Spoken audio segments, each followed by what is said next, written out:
And she worked the sponsor into her jokes. She is just my favorite comedian. She wouldn't even take a drink ticket. She made her partner physically take the drink tickets.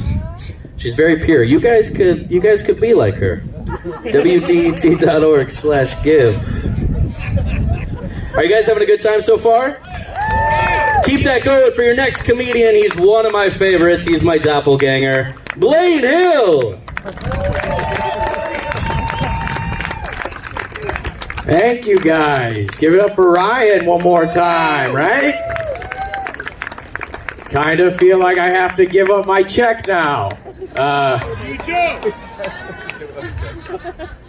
Yeah, I'm not doing that. What's up, everybody? I've had a big year. I turned 36 years old this year. Thank you. Yeah. So this is about the time of my life where I have to come to terms with the fact that I am never going to look like a full-grown adult man. Just not in the cards for me. Best I'm going to get is old boy. That's about as good as I got. And I know that's true because I've been telling this joke for 8 years, and it still works, guys. Still works. Guys, paying attention to the news. You guys hear about all this drag queen stuff in the news recently? Yeah, some of you guys. I don't know if you haven't heard, they're doing like drag queen story time where these drag queens will go to public libraries and they'll read books to kids. From what I understand, the books are about like, you don't have to fit in, you can be yourself and stuff like that. But apparently there's been some hullabaloo, some kerfuffle. Yeah, right? Those are two of the drag queens' names. And, but apparently the Proud Boys are not into these drag queens reading books to kids. And I know how I look. Kind of got a new to the force kind of look over here, but this is not a Proud Boy haircut, all right? This is a lesbian haircut. I got the lesbian. But like the Proud Boys, those guys really suck, right? But you got to give it to them. That's a pretty good name for a group that hates drag queens.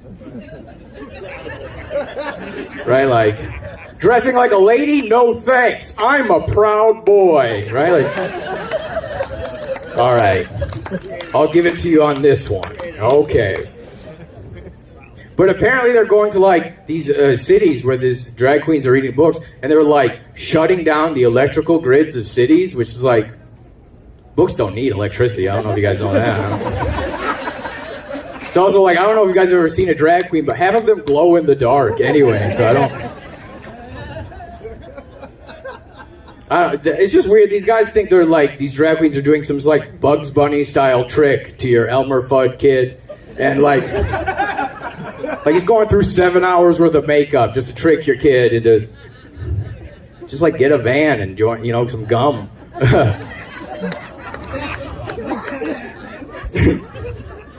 All right, I'll change topics. I think it's weird that we decided that the default color for underwear is white. It's a weird move. Oh yeah, let me just throw this over my leakiest parts, right? Like, yeah, all right.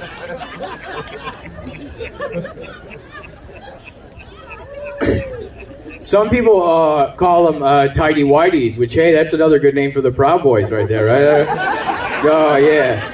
Oh, how did I know that was going to go over at the NPR show? I don't know.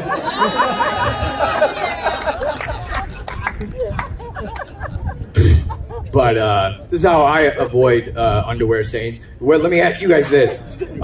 Any bidet users out there? Anybody use a bidet? Yeah. You notice how happy those people are? Everybody? I just got a bidet. I love it so much. It's my favorite thing in the world right now. I love it. It's like an angel shooting a super soaker in my butthole. I love it so much. I can't believe it. I don't know why it's not everywhere. Why it's not like across the country. Why it's not in public bathrooms everywhere. Like other countries have it. Like over in France right now, they're laughing at us like, ha ha, at our dirty assholes. I don't get it. Like, The only reason I can think of why America is not on board with the bidet is that we think it's kind of gay.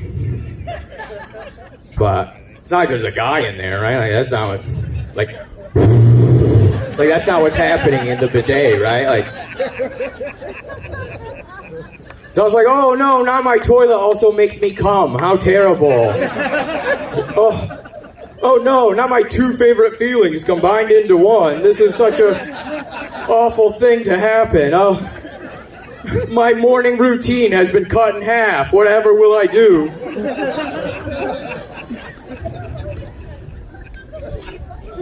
That's actually not true. I'm just on the toilet twice as long now. Sitting on there, eating a sandwich, trying to reload both barrels, right? So let's go. This isn't going to make sense given what I've said before, but I'm about just hit 4 years of not drinking. Yeah, right? Yeah, pretty impressive for a guy who's just in the bidet all the time. I don't... you shouldn't give me too much credit. I'm still smoking dangerous amounts of marijuana, so don't give me too much. Yeah, I don't miss drinking. I do miss being able to use drinking as an excuse. It was a pretty good excuse for stuff. Like right now, like it's a lot harder to explain like late night DMs to women. Like, oh, I was sorry, I was just reading a book and I got too horny. I didn't know the Da Vinci Code was so erotic. I'm sorry. Sorry, all this genius I gotta keep up here. One of the things I do like to do when I smoke weed, though, is I like to watch movies. You guys watch Disney movies? Yeah. The rest of you just watch the other two, I guess. Have you guys seen the remake of The Little Mermaid? Yeah, some of you. The rest of you don't want to see a black Little Mermaid? Is that your deal? Hey, it might not be cool to say in this day and age at an NPR show outdoors, but I agree with you. I'm sorry, a black mermaid, that doesn't make sense to me at all. I'm sorry, a black mermaid, that's crazy. Outrageous, black mermaid. Doesn't make any kind of sense. Black mermaid. It's like, how do you get a mermaid? Someone's got to have sex with a fish. That definitely sounds like more of a white guy thing to do, right? It's kind of a hard thing. Right? Like, you hear a guy got caught at the zoo having sex with animals, you don't have to guess the race of that guy. You know exactly what that guy looks like. We fuck stuff that's not supposed to be fucked. This is our culture, all right? Stop stealing our culture for your movies. It's not a costume that you just put on. Can't we just have one thing that's just ours for once, you know? Like, just give us this and Garth Brooks and let us... I really like that joke because you guys were very scared at the beginning of it. You did not know where I was going with it. I was about to ruin this NPR show, and but yeah, this is not like a storm the Capitol haircut. I need you guys to know that. That was a weird day, right? When they stormed the Capitol. Do you guys watching the hearings on that or anything? Yeah. Some of you guys, I didn't. I did. To be honest with you guys, I did not care when it happened, if it would be truthful. Like, they still trying to get me to have a feeling about that day. I'm not sure how they want me to feel, you know, like, oh no, please don't hurt Congress. They're so busy helping us. I wouldn't want to interrupt their day, you know. Thank God those cops were there to protect them from those off-duty cops. Otherwise, I don't know. Like a black cop guarding a painting of an old racist from a new racist, and then my head just explodes. Whose side do I want here? America. All right. I think the reason I didn't care about that is I have a hard time caring about rich people in danger. Anybody rich out here?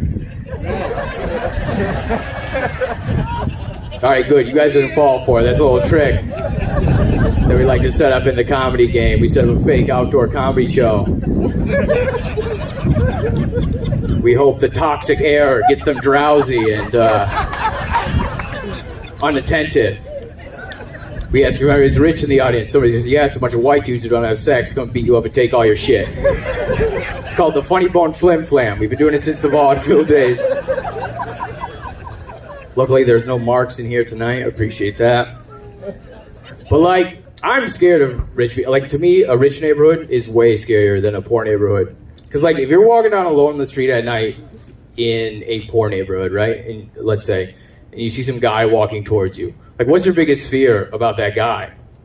To me, it's like, oh, no, this guy might have a gun, right? But if you're walking down along the street at night in a rich neighborhood and you see some guy walking towards you, what's your biggest fear about that guy?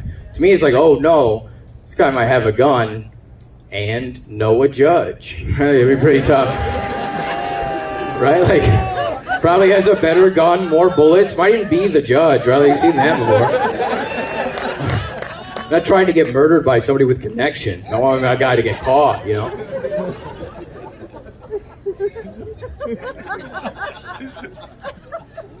Thank you guys. You guys have been a great audience. I did not think you guys would want the Attack the Rich material, but I like to play video games. Any gamers out here? Yeah. Yeah. The rest of you guys are just having sex all the time, I guess. I don't.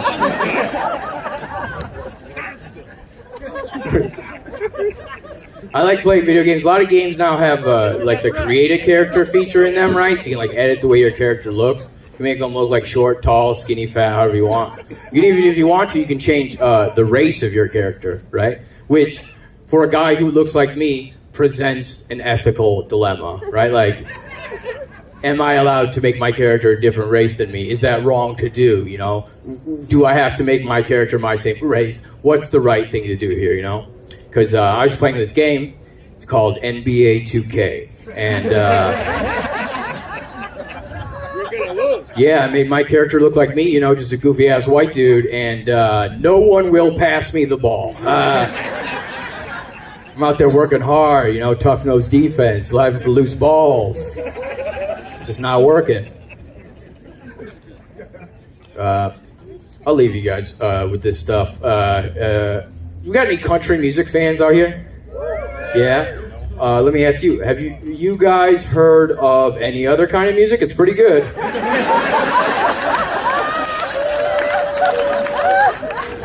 It's a lot like rhythm instruments and black people. It's a fun time, right?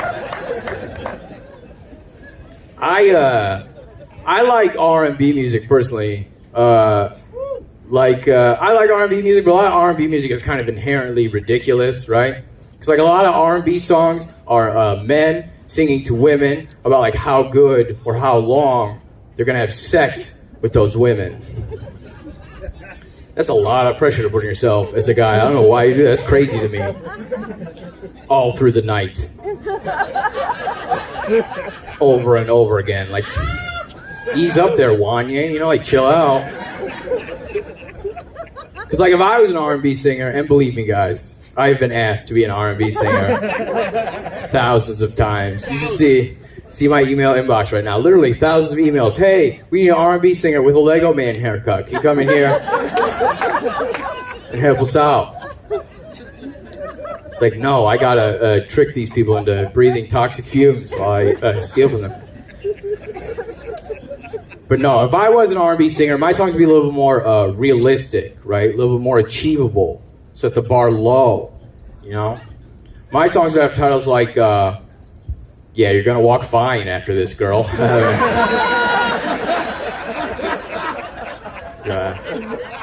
You can read a book during the whole thing, baby. My #1 hit, you are barely even gonna know that I'm in there, shouty. You know, it's R&B hits for the mediocre dude. My name is Blain. Thank you guys so much. You guys have a good rest of your night. Thank you.